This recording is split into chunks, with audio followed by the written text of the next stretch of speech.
Orla. How's it going? Good. Happy Monday to you. You are in the Bay Area, correct? I am. I have been here for 14 years. So I think, do I get to call myself a Californian now? I think I do, Yeah. right? So Yeah. Californian with an accent. Yeah, with an X. So we're starting this podcast, whatever series.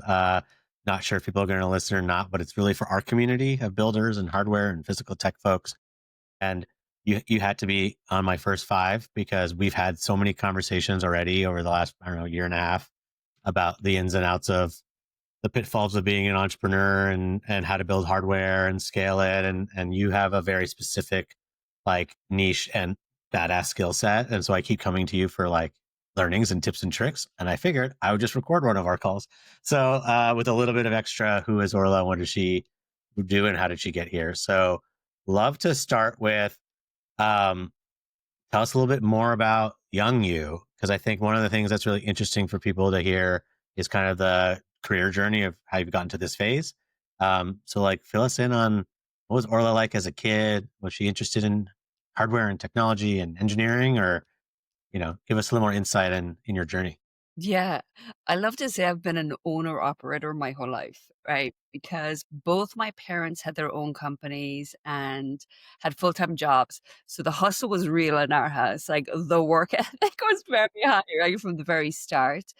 And so, like, we were working, like, for my mom, what like, as soon as we were, like, able to walk, like, 6 or 7, we were, like, doing something customer facing. My mom had an inn, very successful inn, pretty big. So we were, like, front of house dealing with customers, like, right from the very start, like, right listening to, their complaints, like, right from the very start and, like, trying to, like, figure out, like, right from the very start, like, is this something that, like, we need to change our product?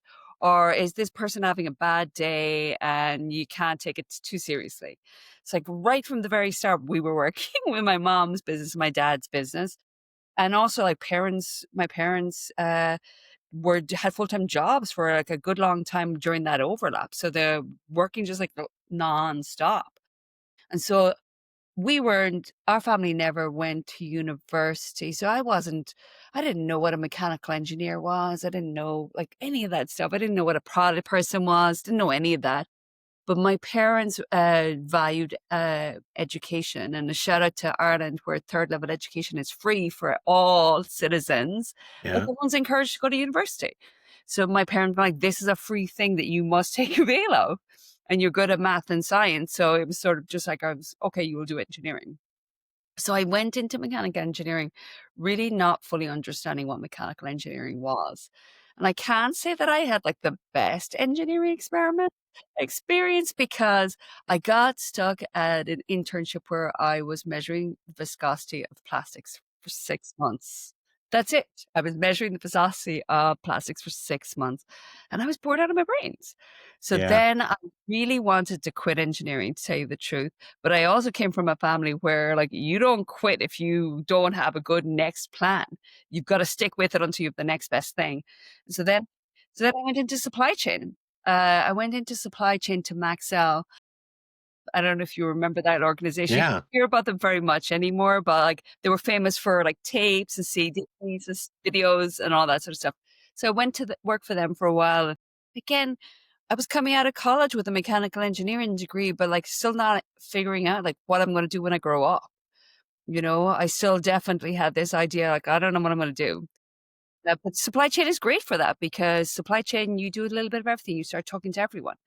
And so then I went to work for Analog Devices, a large semiconductor company. I think they're about $120 billion market cap right now, like really big. Yeah. And I was there for 10 years. And it was like some of the best experience of my life. I moved a lot horizontally, vertically, and then I also lived all over the world for them. I started with them in Ireland, came to America for a couple of years, then went to Singapore for a couple of years with them, and then came out to California with them for a couple of years. So when you work at really large, successful companies, and I'm sure you remember this from your Microsoft days, right? When you really understand like how the engines work efficiently. Mhm. Of course, there is definitely overlap and there's some inefficiencies, but you also understand why those inefficiencies are there. I also when I was at Analog Devices, what I found out was my secret skill set and my strength was, like, I was able to talk to everyone. I was able to translate what the product engineer had to say to the new product engineer or to the accounting team or to the supplier or to the finance team or to the marketing team, and I was able to translate everything for everyone. And I realized, like, oh, not everyone can do that. Not everyone has the patience to do that. Not everyone has the capability to do that. Not everyone wants to do that.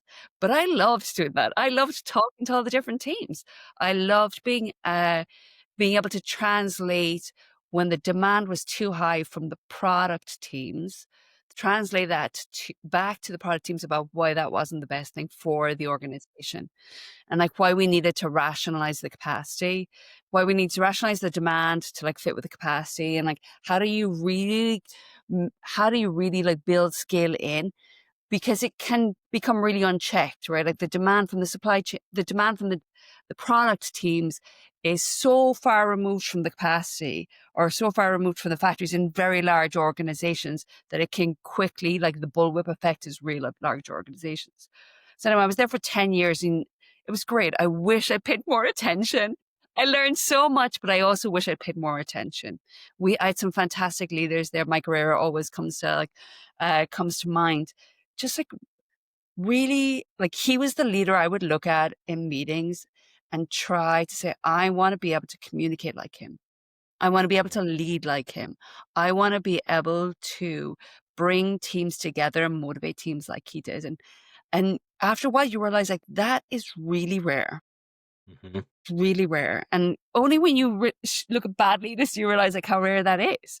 And saw a guy like Mike Guerrera who took me under his wing and he like taught me so much. And you realize like, okay, yeah, this is like great leaders make great companies. And like Mike Guerrera was a great example of that.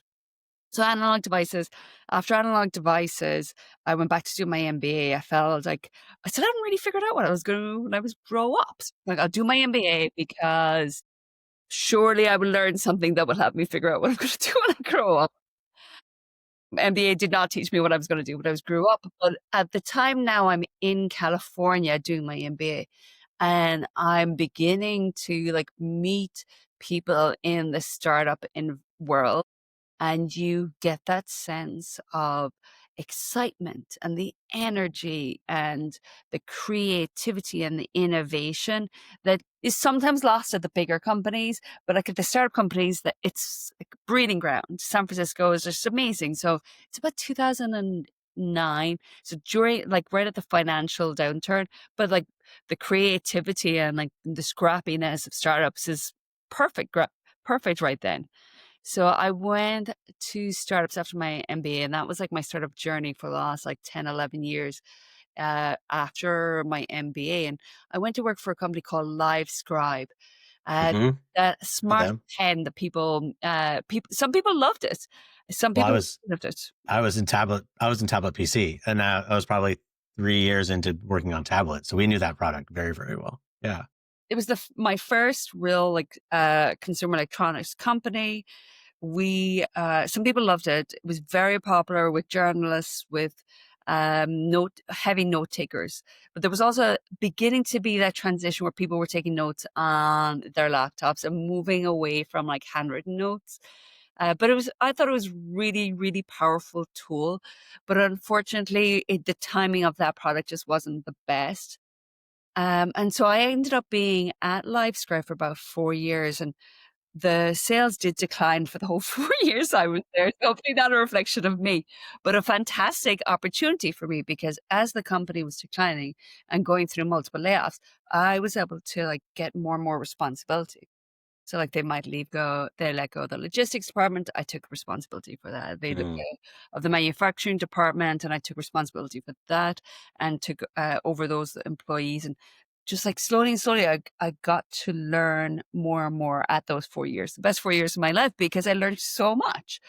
I learned so much, and the great thing about that, unfortunately, as well, is when your company is declining, all of your suppliers look very carefully at contract. how they've written your contracts, and Mhm. you're on the other side of the table trying to negotiate when downside about, like, inventory holding or payment terms or storage costs or, like, line down costs or stoppage costs. You learn quickly, like, how contracts are written and how they should not be written. So those 4 years at LiveScribe when the forecast was coming down, like, I learned so much, you know? It's everyone keeps on saying it, but, like, when you fail, like, that's when you learn the most, and it really was, like, an amazing 4 years.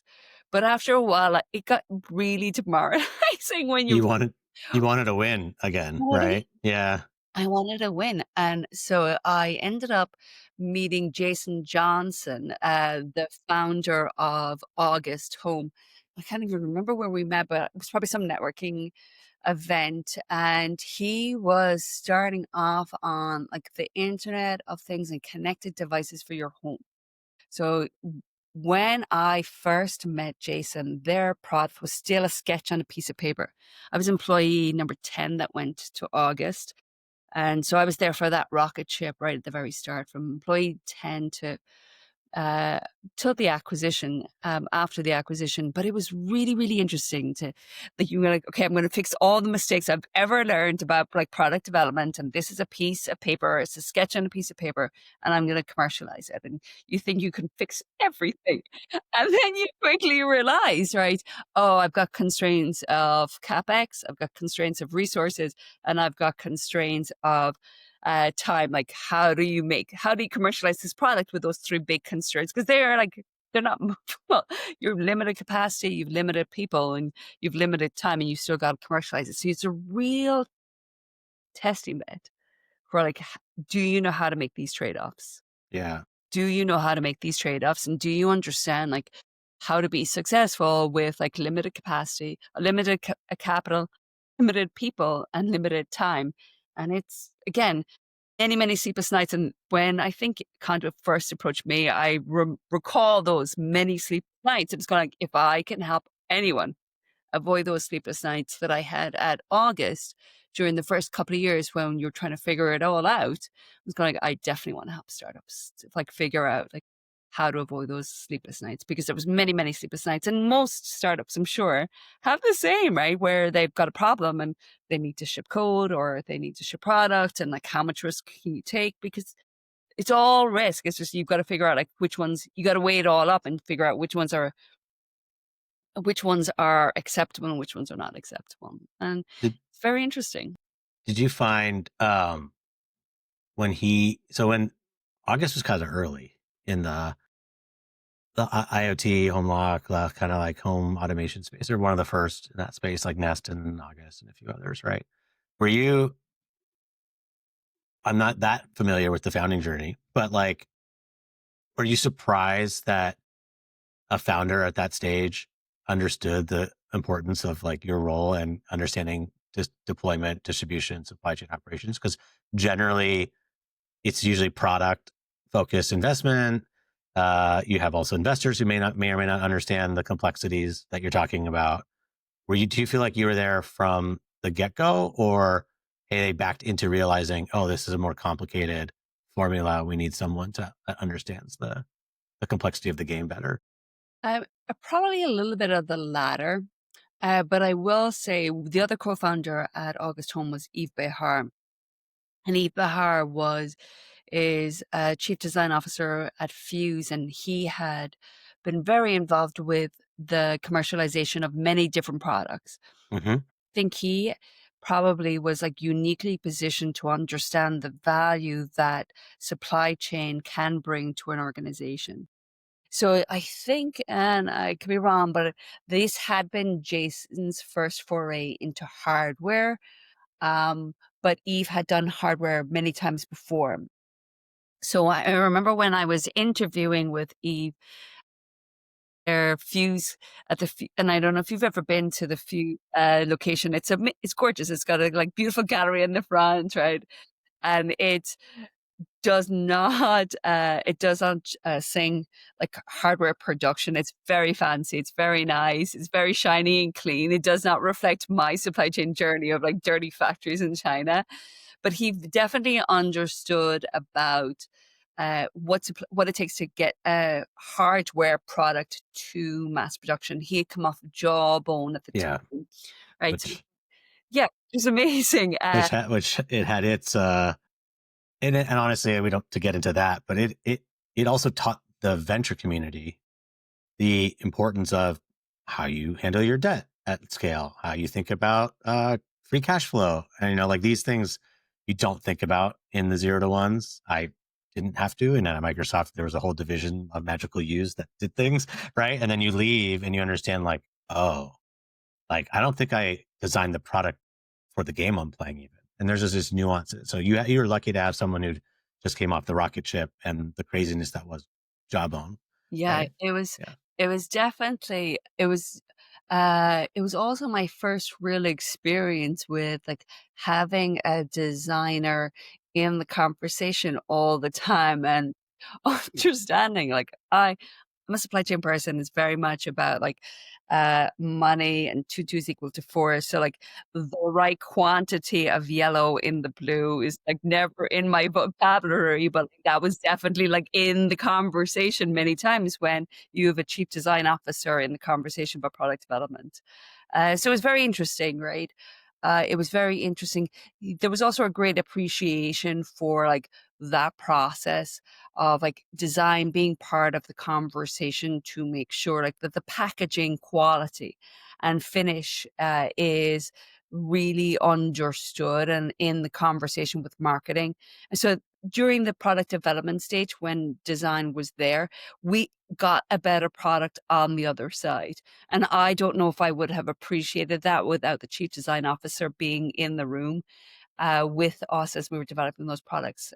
So fantastic experience, fantastic experience. So yeah, I was with August for about like 5 years. So it was just such a great way to like the sketch to scale model.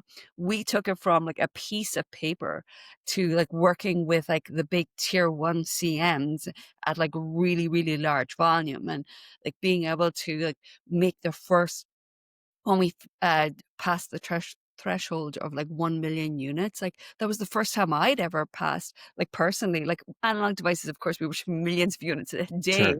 but like at a consumer electronics company, 1 million units, that was huge. It's It was massive. huge. It was Like massive. Yeah. there's only a handful of like smart electronic consumer products, right? That will hit that Yeah. barrier, that mark. It's marks. Yeah, it was crazy. It was so good, right? It was such a good learning experience, and I think we had a really great team as well, where we were all in it because we saw it from sketch and we wanted to bring it to commercialization back to this like owner operator. We really did feel like we owned the company, we owned the product. All the employees were like very engaged, and I'm so connected with like so many of that team. Talk about like bringing the team back together in like many different as opportunities later on in life. And you can see that because you can look back on like what you've built together, and after a while, you realize like that is much harder to replicate than one thinks. It's a topic we had in a previous episode with Todd Holmdahl, who's running Microsoft Hardware, and I was within that organization. And there's always like a few teams. I think in my career, there's probably two that you're like, oh, that was like magic. Even if the product was didn't make it or made it, it's just people coming together from concept around a passion and a mission to get something complicated completed. It's hard to replicate the bonds. And I think like this is also unique in hardware and physical stuff because it's like so many different types of people have to come together, Yeah, right? Like, and they're all doing some piece of a very complicated or big puzzle. Where in software, like alone, there's it's still the same camaraderie, but it is a few disciplines marching in somewhat of like the lockstep. But the sequencing, the timing, the who's in Asia right now on the floor, communicating back to the designer and there's all that broken telephone that happens in between. And to your earlier point, like those PMs and those integrators, I used to call myself the filter, like you. Like I could speak design and then like go downstairs and talk to the engineers about like this is actually what they want, yeah, right? like, and I think that nuance of team building is rare. It's like super super rare. yeah. And when on that idea, this idea on the hardware teams as well, the bringing together because hardware's been around like forever. Yeah. Yeah. So you bring in together people of, like, very different experience, and you're trying to, like, look to the newer engineers who have got, like, this innovative idea of, like, how they're bringing in, like, the new software tools and AI and how to, like, leverage all this, like, fantastic experience of, like, the older, like, generations and, like, bridge that and keep them wanting to learn more from the younger generations to keep on moving forward. And it's just, like, such an interesting intersection of, like, where we are as I always think of myself as the operator, like, trying to, like, bring those 2 teams together and, like, really, like, get the very best of the teams and sort of acknowledging, you know, we all come from different areas in our life, and we come from different experiences and, like, geographical backgrounds and, like, cultural backgrounds, and how do you get the very best out of the teams? It's so very hard, and I think we sometimes, like, simplify it, but it's not easy. It's like so. I mean, this is kind of like the conduit mission, right? It's like, I guess my personal is like capturing this network. I think there's like 200 of us ish around the world now, and trying to bring now each of us together through these mediums in better ways, like to facilitate the transfer of wisdom. Because like on the putting the VC hat on, VCs love pattern matching. You know how hard it is to pattern match a team, a product, a supply chain, a company. Like it's so hard to say like that's exactly how this product, unless it's exactly like another product. One component, one use case, it completely changes the organizational structure, which is not true for software or SaaS or something like that, right? It's like the general composition, how it's going to grow, and then the other side of it is talking to a few other folks that hopefully we get on the podcast to record it, is it's phased, right? Like I'm a 0 to 1 hard, hardware founder.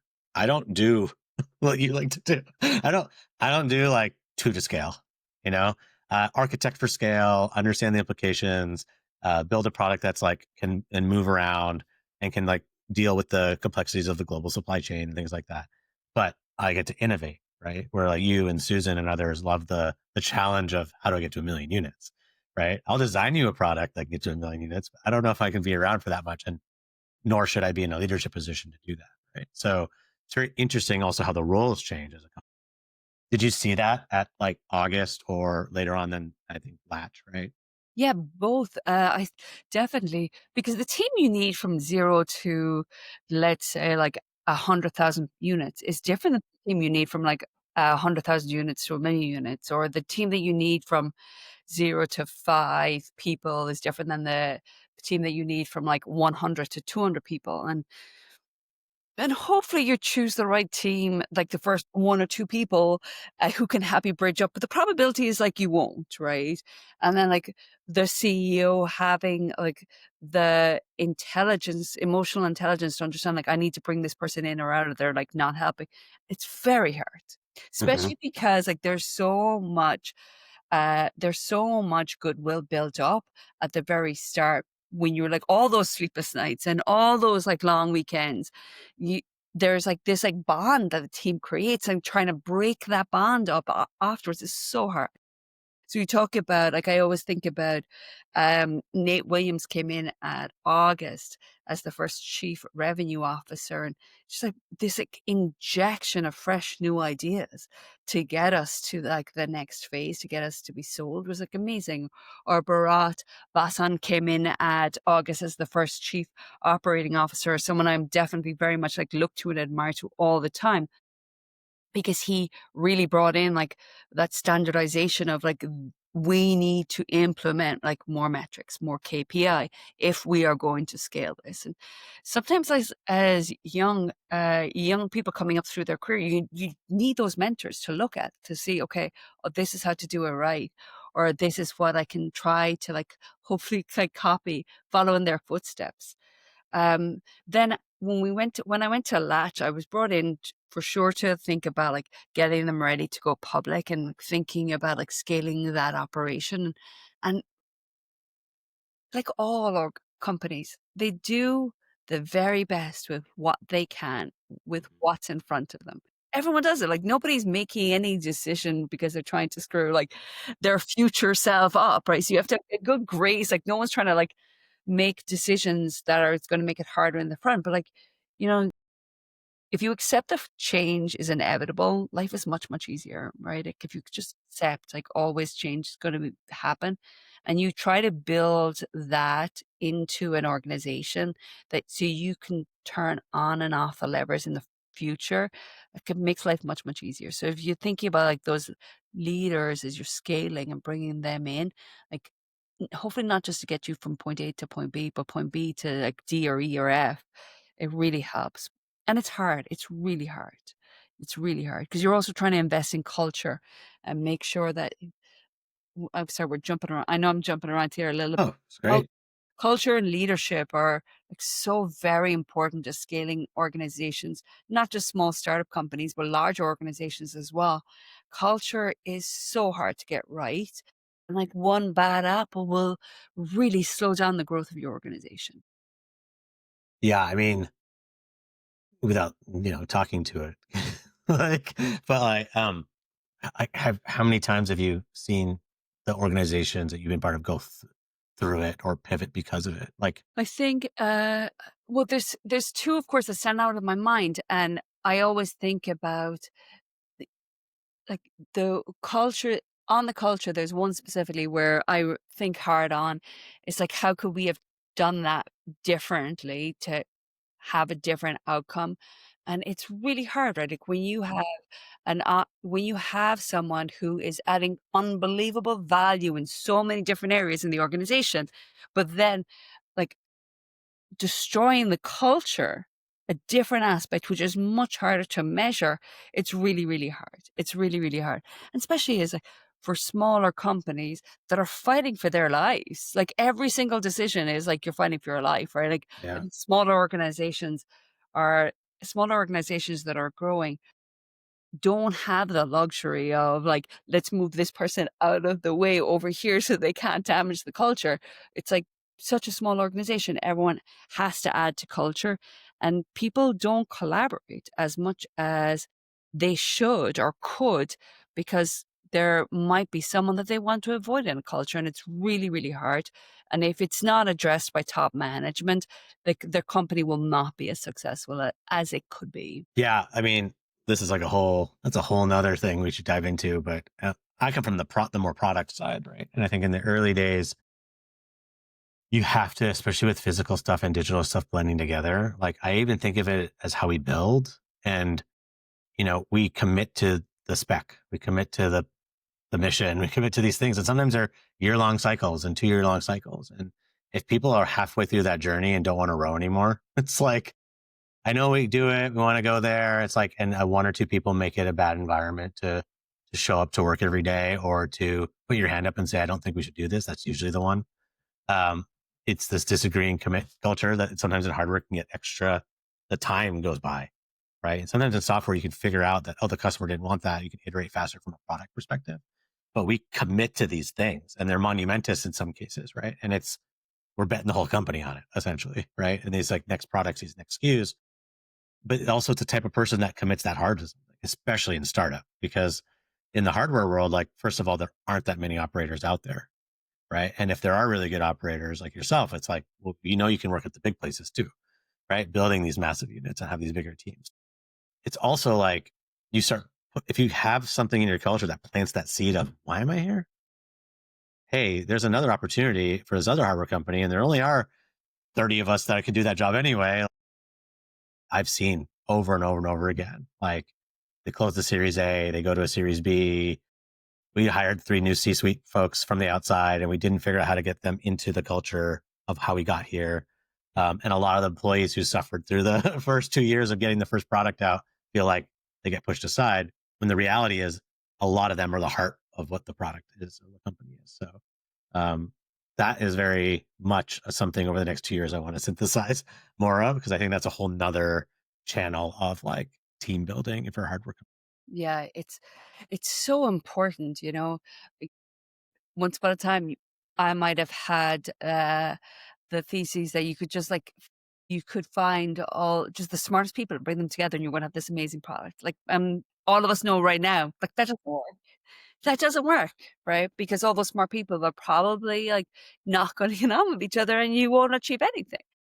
And I'm not saying that you don't try and hire the smartest people, but like a team needs to have like a variety, a variety of experiences. And like this diversity, equity, and inclusion, I know sometimes gets a bad rap, but like the best teams really are made up of diverse candidates and the diverse people, right? And they all bring a different perspective that if you can figure out a way to like get them to like work together, you will make amazing things. It's funny, you just like kind of triggered, I love pattern matching, right? And when you think about the composition of the people in the team, right? It's not dissimilar to how great physical products are made. It is the same thing. It is 30 different types of disciplinary folks from EEs, MEs, supply chain, designers, ID, all these folks coming together in their diversity in talent, right? All contributing different percentages at different time to a collective whole is also true for ethnicity, where you're from in the world, what socioeconomic background you're from, especially when we're building consumer products, right? Because these are usually things you hold, you use, or tools. They're like objects that are part of your life every day, right? They're not necessarily a service in the background. They're like there. They're part of it exists in the space you live in. And to see it from two different perspectives and two different cultures is equally as important as seeing how a supply chain expert sees it from an industrial designer, right? It's like they're very similar in the nature of the types of businesses we are part of. Yeah. That it has to be like 30 different minds coming together to solve one specific. Yeah, and the same like can be applied. The same sort of logic can be applied. Like like finding the very best product and trying to solve a problem for the customer. And like whether or not the customer knows that they have a problem or not is like that's sort of a size, right? Like identifying what the problem or uh, that a customer might have, and then identifying a product to help that customer. Like I fix that problem, even if it's not a problem that they knew they had, right? Like that smart lock, August smart, like that was the first time I really thought about that as a problem to fix and trying to design a product for a customer to fix a problem. I'd never really thought about it like that until I got to August. And like I love telling people about the use case I had. Like we had a smart lock and we were renting in San Francisco when I started in August.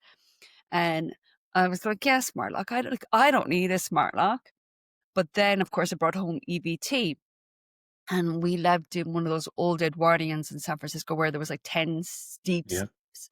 And I would carry my bike up those steps when I came home from work. And there was like this like tiny little ledge, and I used to precariously balance my bike while I fished out my keys to open the door.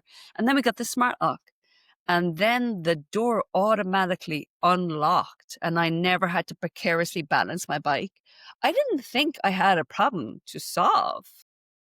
But now the door was unlocked and I could just walk straight in the door with my bike. I was like, this product is making my life easier. And I didn't even know I had a problem to solve.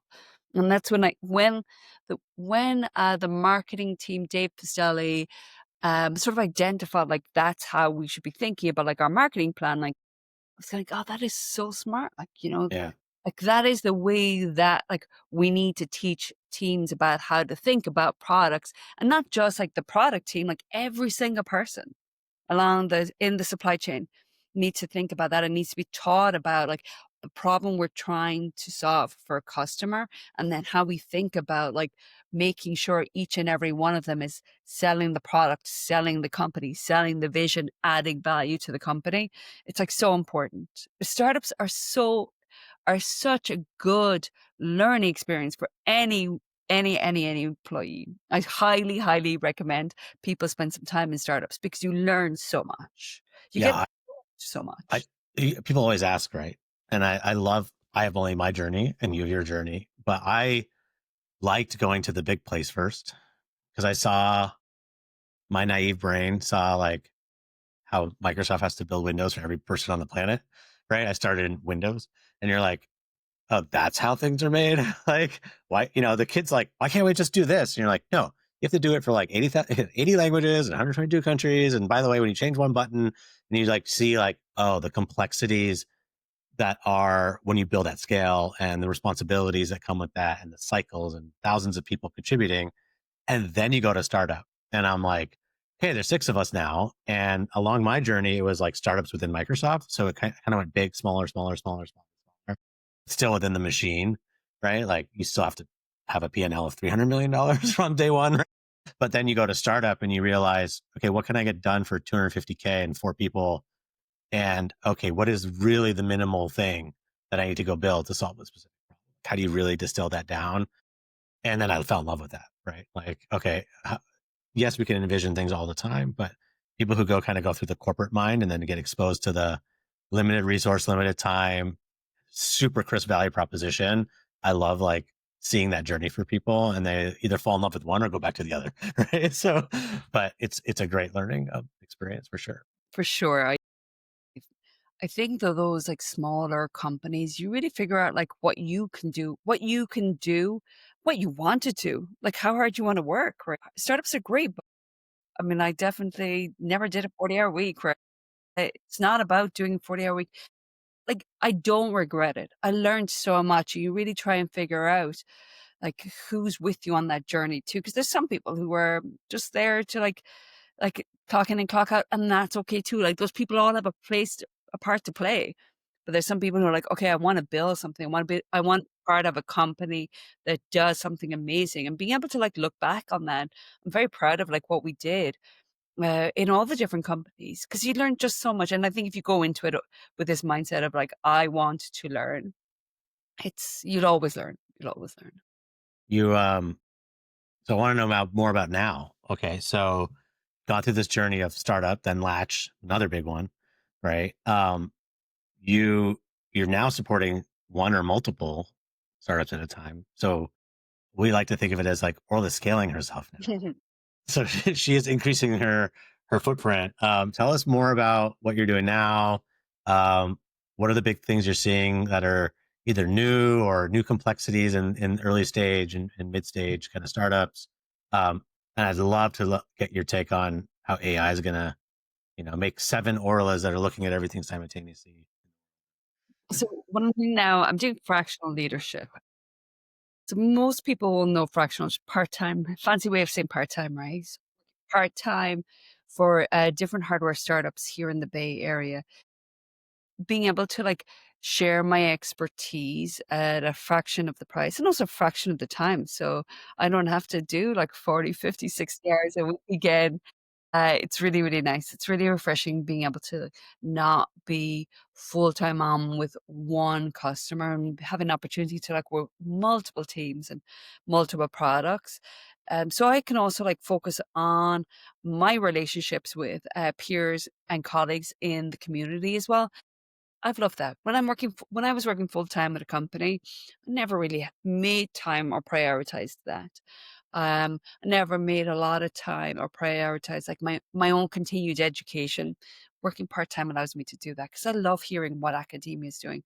We can go back to AI later on about academia, but like working part-time allows me to do that. So I'm really, really enjoying working with multiple companies, like trying as they scale from sketch to scale. Sorry, as they taking products from sketch to scale. I really love helping those companies, helping those teams, bringing like some of the my experience to like those teams and those companies. It's been really, really great.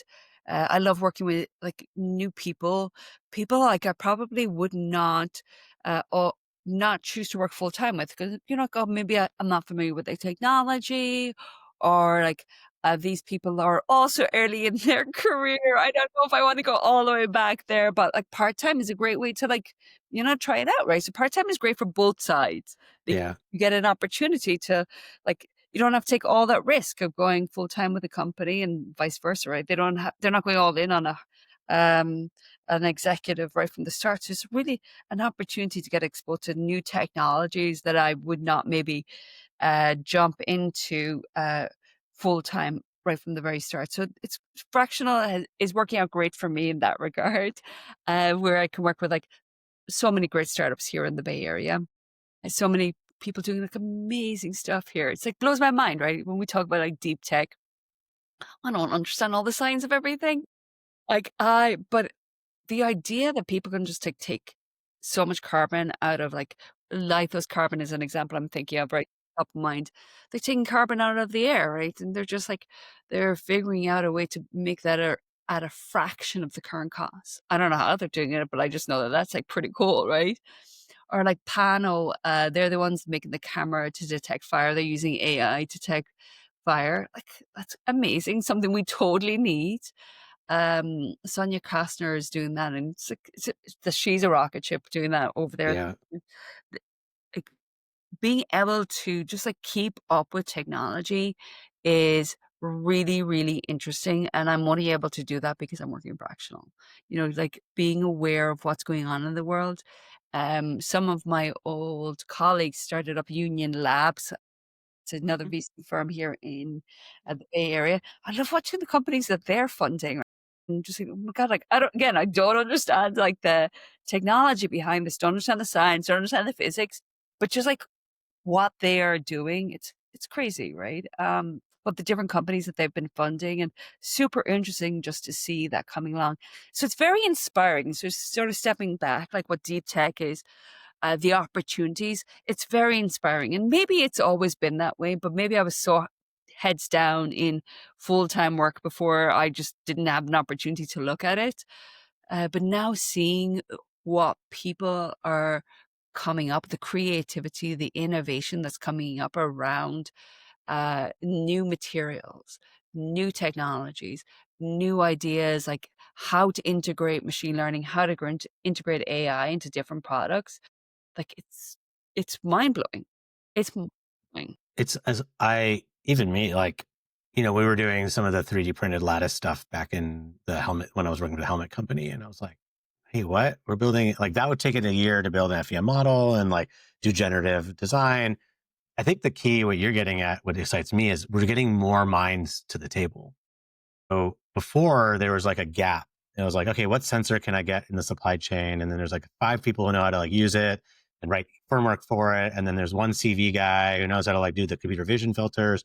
And now, like the last 2 years, it's just accelerated the amount of I can go on Amazon, I can buy a camera, I can toss it into a Shao or some sort of like Raspberry Pi, and I can do CV, right? And you don't have to be a hardware person or an EE. You can be a software person and 22 with AI, right? So AI is part of it. The PhDs and the researchers now can play on the innovation side more. The innovators can play more on the research side. I think you're just seeing this blending of the tool sets and the technology is helping get like more conversation to your earlier point to the table. And like, even for me, I'm a sensor person, but now I'm like in the robotics world and I'm like, wait, what? What am I doing here? But it's so approachable because you just have to break it down into its parts again and go, we just have new like markers and pencils and things to play with as we envision. And it almost seems endless. It's like every year between what the novel researchers are doing and then just stuff you're seeing out of the ODMs. And these guys are innovating now, right? You're seeing it from the manufacturers themselves going, oh, we kind of were messing around with this new process or we're messing around with this new thing. And you're like, wait, what? I don't even know how to deal with this yet. But it's just more variables of design, I think, are just like very exciting. And I find personally, I think now is our time again, Yeah. right? Us hardware people are having a moment with like capturing real world data and using sensors and robotics and manufacturing and supply chain, like global economics. It's all this stuff is coming together and it feels like almost a new period, even though we were kind of the, hey, how do we make something smart period? Like watches and sensors, but it's a whole nother, like, I feel like I wish I could just take a year off and go to school and learn about all the things again. And hopefully Conduit's kind of a platform for me personally to index, right? Like, oh, builders and technology and, the fund and all these other things, but it's my selfish reason for sure. That's why I'm a fractional at the moment, right? I'm taking a course at MIT on like the intersection between supply chain and AI for like that sort of exact reason. I sort of want to see because you already know academia is like behind, right? Anyway, regardless, you also sort of want to see like who are they talking to? Like how are they thinking about talking to them? Like, you know, in an awful lot of sense, like a lot of companies sort of throw out like the MBA like talk, right?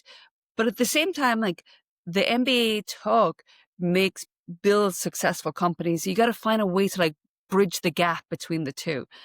But I'm working fractions so that I can continue that education. I can continue to read, see what are people doing? You know, what's exciting? I'm sure I'll go back to work full time in the future. Sometimes something's going to hook me and grab me, and I'm going to be like super excited to like invest, and I'm super excited to like put all my energy and my time back in because I have way too much energy at the moment.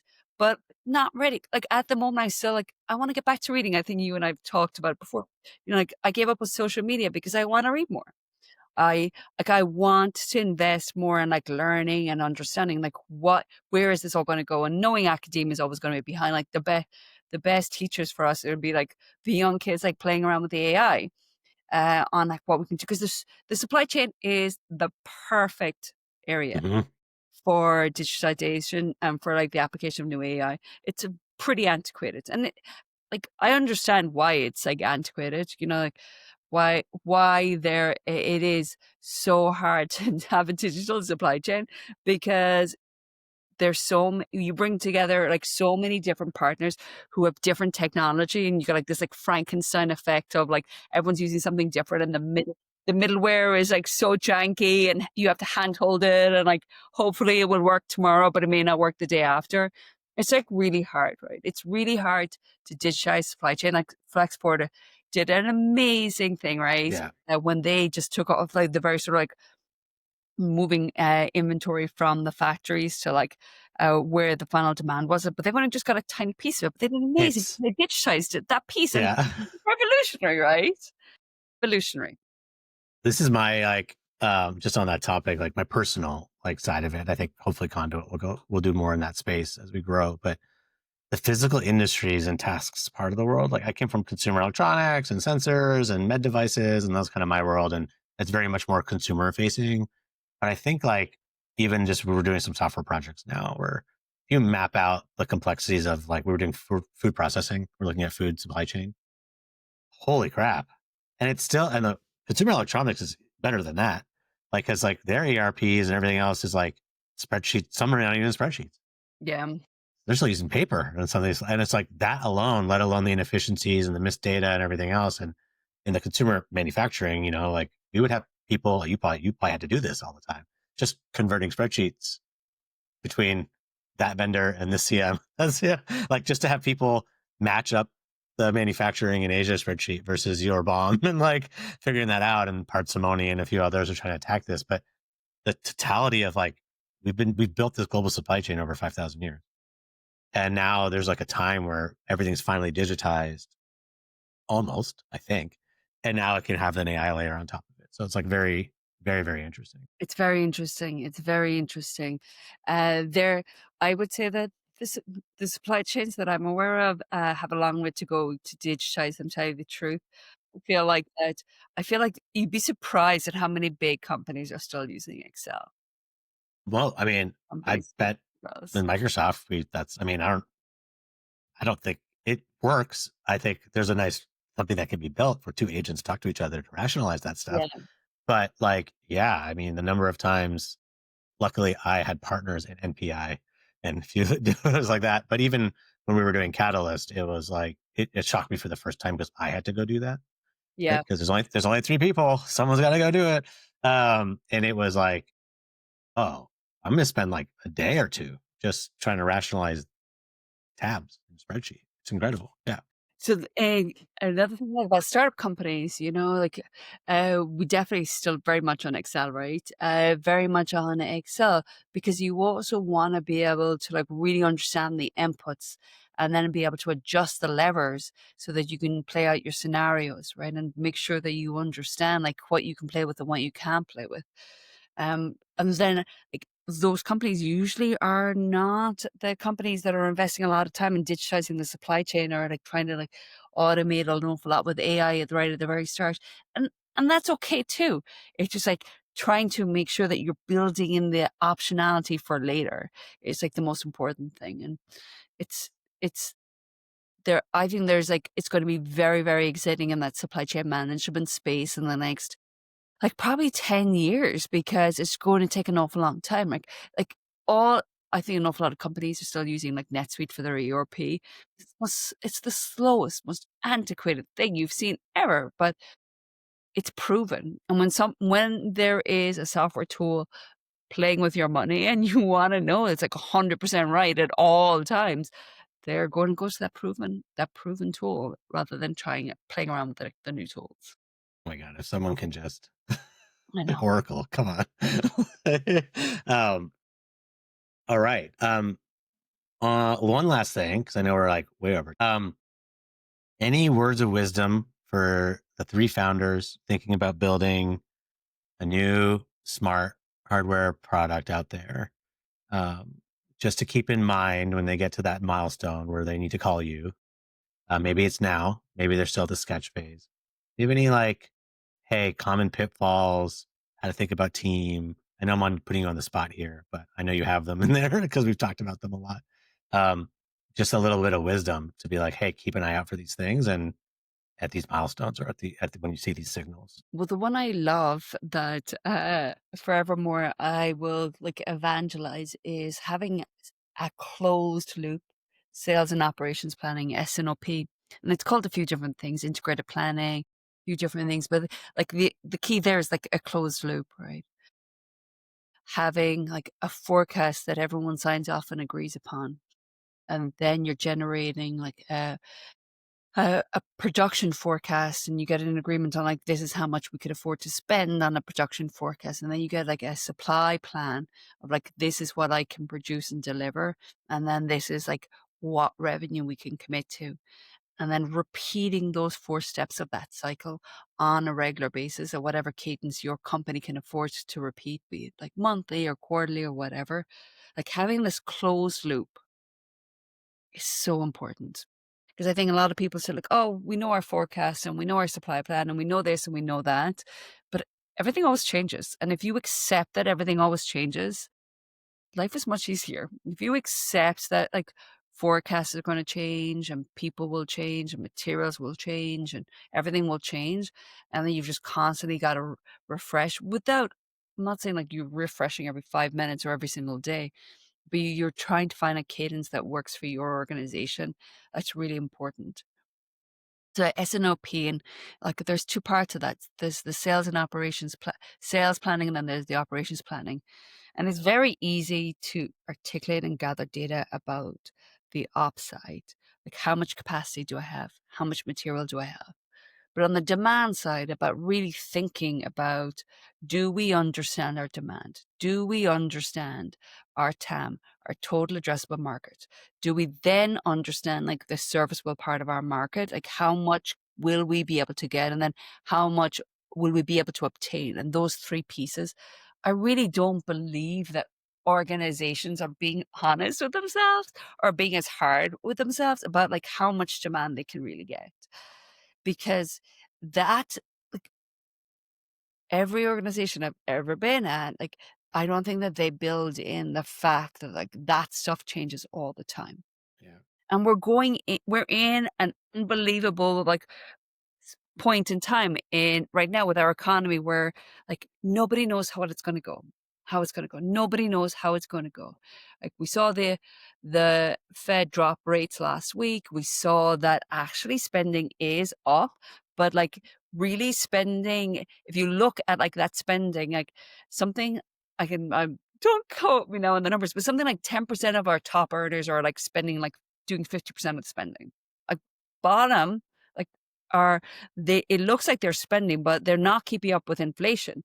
So demand is very, very volatile, and I don't know if we are truly being honest with ourselves about where the demand's gonna go. Of course, the supply side is unbelievably volatile, right? Tariffs are, like, just throwing all sorts of wrenches into it, right? Like, tariffs are it's just such a waste of conversation, Yeah. right? Because nobody knows how it's gonna go. Or, like, Yeah. I think there was a you've p nailed it. there was a piece today with, on NPR, or was it New York Times? But anyway, piece today about, like, like, 80% of all screws in America come from Taiwan. Did you hear this too? Yeah. Uh, This morning. Yeah. this morning, right, 80% of all screws in America come from Taiwan, and they're just dealing with this, like, 50% tariff. But they don't know what they're gonna do with, like, increasing the prices or whether they'll survive or not. going back to the sales and operations planning, the ops piece is so volatile, and then the demand is so volatile. There's just an awful lot of risk. Now you have to make a plan and move forward. Yeah. Sometimes I feel like people like, "Oh, it's easier to measure the ops part, so let's just do that." But really, like, where I've seen is the demand part, like, companies not fully understanding the risk that's in their demand and the upside and the downside on their demand, and really understanding, like, when they see signals on the demand up or down, that they're readjusting their plan. So it comes back to this like closed loop. If you are like adjusting your demand and really, really looking at your demand, like really looking and understanding like what what do I think my very best guess, because it's only a guess, it's all it is, it's a guess. But what's my very best guess of where the demand's going to be? And then adjusting your operations plans because unfortunately lead times for hardware is really, really long. So that's one. So you asked about three things. So definitely sales and operations planning, right? Like this closed loop demand, I think is really, really important. The second thing I would say is like, is cash flow. And I think people, younger companies, if they have not done this before, don't always fully appreciate the cash flow situation for hardware, right? The idea that if you're starting from scratch, you have no leverage with your supply chain partners. You probably don't have leverage with your distributors or your wholesalers, your retailers if you're going in there. Um, and understanding like, okay, you're probably fronting money for tooling and all that sort of stuff, like 6 months, 7 months before DBT. Hmm. 100% paid for your tooling before you ever produce 1 unit for mass production. You're probably you're paying for your components like 9, 10 months before you start mass production. And then you're not gonna turn that inventory into cash in your own That's bank true. account for another, like, 4 or 5 months after that. And so, like, you've gotta front your whole supply chain and all of your inventory probably close to, like, 18 months. And are you prepared to do that? And it's not just, like, one time, it's, like, continuous, like, you've gotta feed that funnel of inventory all the way along. I don't think, people fully understand that, or I've seen, like, a lot of, like, hardware funders not working with, like, finance people who've done hardware before, so that they haven't got the CFOs who know how to do hardware before. I'm talking to finance people who don't know what I'm talking about when I'm talking about like consuming inventory and it taking like 18 months all the way on the way. And we don't have leverage to get them to ask for like 90-day terms. It's like prepaid all the way. And the finance team just like not having in that experience to be able to like educate their founders. And in that one example that I'm thinking about, they had advice, their board of directors also had no hardware experience. Yeah, that's common though, right? Like, Yeah. And when are you going to ship the product? What are we like? These are not. That's the complexity. It's well, I'm dealing with this now, right? Like, hey, we're going to ship in 6 months. What? Like, who's advising? Like, where are you getting these units from? Like, if you're lucky to have a CM that's going to take inventory and store it for you for free, that's great, right? Like, where are you finding them? I don't even know. Like, these tricks you have to play, and like everything is 18 months for me right now. I don't know how you're gonna. If you're building today, you might get your now some stuff's simpler, CV things like that. Like industrial stuff can get a little bit quicker. But if you're in some sort of cycle for consumer right now, I don't even know how you do it. I have no clue because how do you get your supply chain for your low MOQs? I don't. That's yeah, a whole nother thing. Um, and just like people who know you have to pay for someone to hold it when it comes in on the on the ship, like where's it going? You putting it in your yard? Are you putting it in your? Is someone taking that up? Are you sending it to the CM? Or like I learned this the hard way. Microsoft was a magical place where everything automatically shipped on time. But when we got out of there, I was like, oh, I couldn't even get like 30 screens to do a 30 yeah, unit run, right? And that took 9 months and I wanted to be in market in six. Like, yeah. shit. It's I very don't know. And then I don't get paid. It's not subscription SaaS. I don't get paid for another 90 days, like on some of this stuff that you're shipping out. So yeah, this idea of cash flow was a massive learning for me. yeah. It still is a learning. I think a lot of smaller companies, smaller companies, not just startups, right? Just like they think they have a little bit more leverage. And then they think, oh, the tariffs are like, it's sort of crazy. Like vendors are going to be like knocking on my door looking for me. You know, like vendors are also being very, very careful. supply chain partners are also being, because they also are like at the whim of like the tariffs. Customers are pulling supply chains from like location A, moving to location B, and trying to chase the tariffs away. And then there are suppliers that are not going to make it. There are some suppliers, like, going out of business because they just can't see it profitable, and so even if they eat the tariffs this year in 2025 and eat the tariffs in 2026, you know that they're gonna go up in 27, 28. They'll eventually, like, find a time, like, where they're gonna slip those costs in. So it's really hard. It's really hard to think about cash flow. It's not easy. Nobody has it figured out. There's no one, like, copy paste formula, but you definitely need to invest in trying to think about cash flow modeling and thinking with like different experts about like how they should think about it. Don't try and reinvent the wheel. Like there's so many companies that have already done this. So cash flow, I would definitely think as something I would guide people to like spend time thinking about. And then the last one, of course, is team, which we talked about and touch a little bit earlier about just like finding the right team and you know, don't try and think about like having someone with like a different title.